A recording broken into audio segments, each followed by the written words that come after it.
वालेकुम नाज़रीन, मैं हूँ राशिद इकराम। नाज़रीन, आज पीटीआई के सरबराह इमरान खान ने इस्लामाबाद हाई कोर्ट में अपना तहरीरी जवाब जमा करा दिया। ये तहरीरी जवाब जो है ज़िमनी जवाब है। ये जो हाई कोर्ट था इस्लामाबाद, उसने उनको 7 दिन का टाइम दिया था कि अब इसमें नज़रसानी करें। जो आपने जवाब जमा कराया है, अब दोबारा से जवाब जमा कराएं।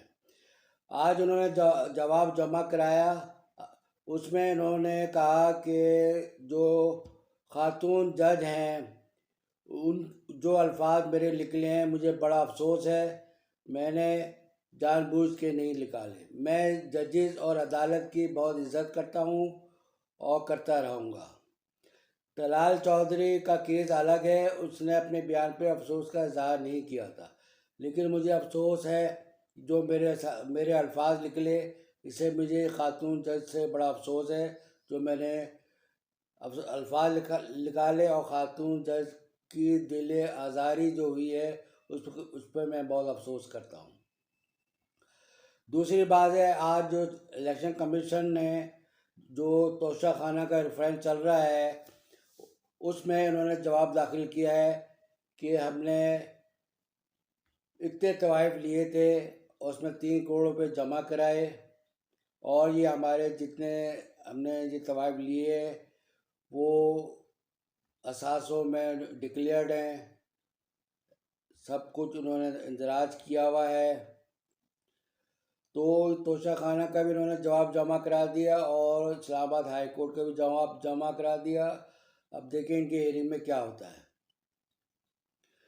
क्यों, मैं पहले भी अर्ज़ किया था कि हमेशा ऐसा काम करना चाहिए जिसकी इज्जत हो। ये अफसोस का इजहार करने की नौबत यहाँ क्यों पहुँची, जबकि आप इतने बड़े लीडर हैं। आपको जब भी बोलें आप नाप तोल के बोलें, किसी की दिल आज़ारी ना हो। तो उन्होंने आज खातून जज से अफसोस का इजहार किया और कहा कि इनकी जो मेरे अल्फाज से इनकी जो दिली आज़ारी हुई है, मुझे बड़ा अफसोस है। आजकल जो मुल्क में हालात चल रहे हैं सियासी, वो एक अजीब अफरा तफरी फैली हुई है उस सियासी हालात में।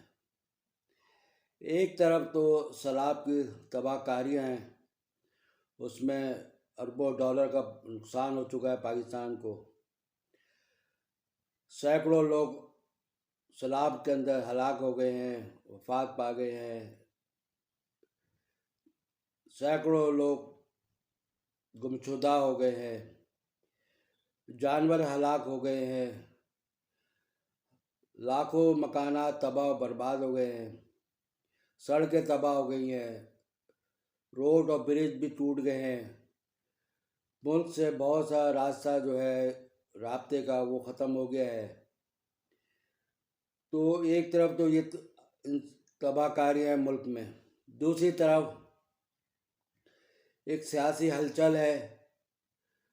वो सियासी हलचल ये है कि इमरान खान साहब ने एक सियासत में एक पारा हाई कर दिया है, जिसकी वजह से बहुत सियासत में हलचल हो रही है। उन्होंने 2-3 जलसों में ऐसी बात कह दी है जिसकी वजह से उनके पार्टी के लोग भी बहुत परेशान हैं। इनको ऐसी बात नहीं करना चाहिए, क्योंकि ये इदारों का मसला होता है। इदारे जाने, उनका अपना सिस्टम जाने, अपना तरीक़ेकार जाने। ये आम पब्लिक मीटिंग में ये बातें नहीं होती, ना करनी चाहिए इंसान को।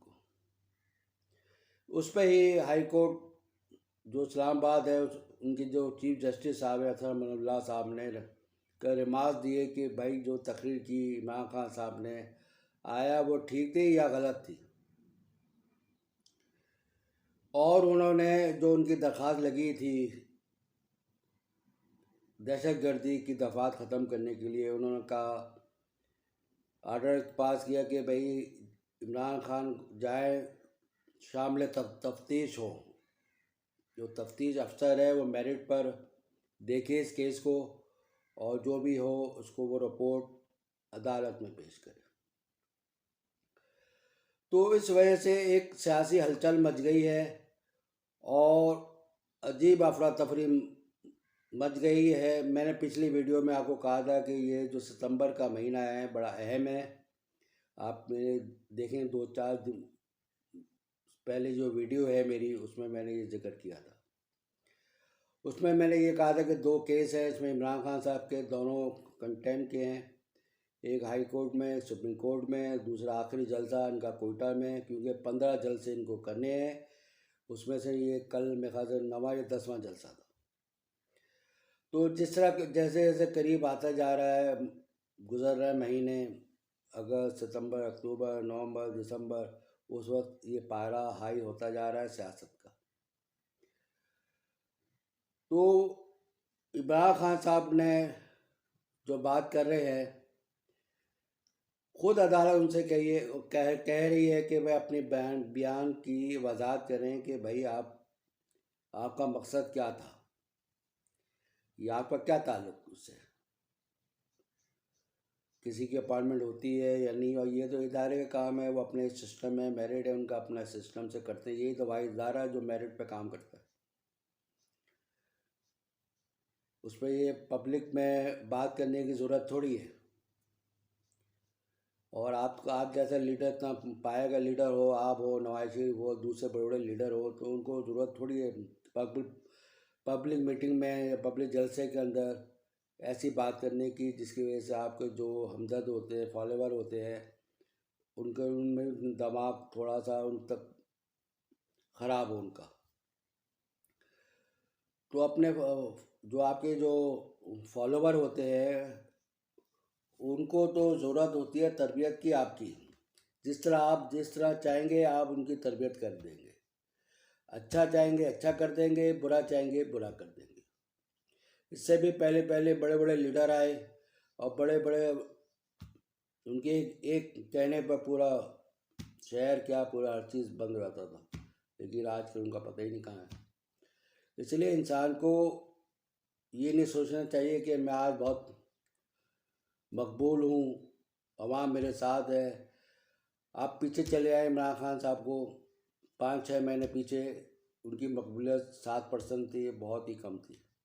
अब ये है जब से इनकी हुकूमत ख़त्म हुई है, उन्होंने जो बयान दिया है अमेरिका वाला, वो काफ़ी असर हुआ है जिसकी वजह से पब्लिक आई। लेकिन इसका फ़ैसला तो इलेक्शन के दौरान होगा कि कौन जीतता है कौन हारता है, क्योंकि जो जो आवाम जिसको वोट देगी वो हुकूमत बनाएगी और बाकी को उसको कबूल करना पड़ेगा जो हार गए कि भाई ठीक है। इस वक्त इलेक्शन तक इंतज़ार करना चाहिए सबको, और अपना जो पार्टी सिस्टम है और अपने जलसे जुलूस है जो भी है तरीक़ेकार, वो एक महज़ब तरीके से बात होना चाहिए। क्योंकि आप बहुत हज़ारों सैकड़ों आपके हमदर्द आते हैं, ख़वातीन आती हैं, आपके फॉलोवर आते हैं, वो अच्छा तासुर लेके जाए मुल्क के लिए, हर इदारों के लिए, ना कि वो नेगेटिव दिमाग में रख के उठ के जाए। क्योंकि हमारी आवाम पाकिस्तान की जज्बाती तकरीर बहुत अच्छी सुनती है। अगर आप ऐसी तकरीर करें, मज़हबी कर दें या कोई ऐसी छोटी मोटी जिसमें कोई इंटरेस्ट ना हो, तो आवाम उसमें आती भी नहीं। इसी तरह मीडिया में जो देख रहे होंगे जो टॉक शो होते हैं, उसमें जब तक मिर्च मसाला ना हो, आपस में बहसबाजी ना हो, तो वो जो टॉक शो है वो रेटिंग हासिल नहीं कर सकता। बाकी प्रोग्राम जो दूसरे देख रहे हैं जो एजुकेशन के हैं, दूसरे हैं, उसको ज़्यादा अहमियत नहीं होती। इसलिए हमें चाहिए, ख़ास तौर पर जितने बड़े लीडर हैं, बड़े कायद हैं, बड़े पार्टी के लीडर हैं, बड़े बड़े कदावर, और उनको कई कई साल हो गए, उम्रें भी कई कई साल बीत गई, तो उनको चाहिए कि वो ऐसा अपना दर्द दें अपने फॉलोवर को, अपने हमदर्दों को, कि इस मुल्क की खातिर बेहतर हो। और क्योंकि इनका जो दर्द होता है वो काफ़ी असर रखता है अपने फॉलोवर पर, अपने हमदर्दों पर। जितना वो कहेगा उतना असर होगा, ना कि दूसरा कहेगा। इसलिए कि इस वक्त जो है हमें सारी तवज्जो जो है शराब की जो तबाहकारियाँ हैं, शराब ज़दगान हैं, उनसे जो मुतासिर हुए हैं उनकी मदद करना चाहिए और ज़्यादातर तवज्जो उसकी तरफ देना चाहिए और हम सबको उनकी इमदाद करना चाहिए, क्योंकि हम सब का यही काम है, फ़र्ज़ है कि वो बेचारे कितनी मुसीबत में हैं। डॉक्टर्स होना चाहिए, वहाँ पे बीमारियाँ फैलने वाली हैं, मच्छरों का वहाँ पर डेरा जम गया है। आपको आपको पता है कि एक मच्छर काटने से कितनी बीमारियाँ फैलती हैं। हैज़े की बीमारी हो सकती है, गंदा पानी है, पानी नहीं है, खाना नहीं है। इसलिए हमें ये सियासी झगड़े छोड़ के इस तरफ ज़्यादा देना चाहिए तवज्जो। और इलेक्शन तो अभी आ ही जाएगा, कौन सा इतने महीने रह गए। इलेक्शन हो जाएंगे, जो जो उसको आवाम वोट दे वो आके हुकूमत करे, अपने मुल्क की खातिर अपने काम करे, कोशिश करे कि मुल्क की जो तरक्की है वो ज़्यादा से ज़्यादा इजाफा हो। तो ये इमरान खान के जो 2-3 जलसे हैं, उनके जो उनका बयान है, उसकी वजह से काफ़ी चहमोगियाँ शुरू हो गई है, वो काफ़ी हलचल मच गई है, हर तरफ इसका जिक्र चल रहा है। तो हमें चाहिए अपना तकरीर करते वक्त थोड़ा सा ख्याल करें, हमें किसी की ज़ात को या किसी दायरे को टारगेट नहीं करना चाहिए। ये सब हमारे अपने हैं, हम इस मुल्क में हैं, ये हमारा मुल्क है। हमें क्या, हर इदारे का अपने एक सिस्टम है कि मेरिट है, और ख़ास तौर पर एक ख़ास इदारा है, उसका तो मेरिट बहुत हाई है, वो बगैर मेरिट के तो काम ही नहीं करता। तो हमें सबकी इज़्ज़त करना चाहिए और कोशिश करना चाहिए कि सब मिलजुल के अपनी सियासत करें। सियासत है ना, सियासतदान है, एक के पास इक़्तिदार होता है, दूसरा अपोजिशन में होता है, फिर वो उसको देता है, गालियाँ देना शुरू कर देता है। जब वो इक़्तिदार में आता है वो सब भूल जाता है। अब देखिए अभी ये PTM वाले आए, पहले ये क्या, पहले ये कहते थे कि इमरान खान के दौर में 3.5 साल हो गए, कितनी महंगाई हो गई, ये हो गया वो हो गया। अब देखिए कितनी महंगाई है। जब पता चलता है, जब इंसान हुकूमत में आए कि कितना पैसा है मुल्क में या नहीं है। इसलिए ज़्यादातर वो बात करना चाहिए जो आपके आगे पकड़ ना हो, क्योंकि अब तो मीडिया है, वो फ़ौरन पिछला जो क्लिप है वो शुरू कर देता है, आपको दिखा देता है पिछला क्लिप, जिसकी वजह से आप शर्मिंदा हो जाते हैं। तो ऐसी बात ही ना करे आदमी, अपनी सीधी सीधी सियासत करे और कोशिश करे इस मुल्क की खातिर जो है ना जितनी हो सके, और ख़ास तौर पर आजकल जितना सैलाब आया हुआ है उसके लिए जो है जितनी मदद कर सकते हैं इस वक्त वही मौजू है। बाकी तो इलेक्शन तो अब वक्त पे ही होगा, क्योंकि अब इलेक्शन का तो ये टाइम भी नहीं है, अब तो इलेक्शन हो भी नहीं सकता क्योंकि हर जगह पानी है, तो वो लोग वोट कैसे डालेंगे। एक लाहौर और कराची में इलेक्शन होने से थोड़ी होगा इलेक्शन, जनरल इलेक्शन तो पूरे पाकिस्तान में होता है। तो यही कहना था मेरा, और अगर ये वीडियो पसंद आए तो उसको सब्सक्राइब कर दें, लाइक कर दें। अल्लाह हाफिज़।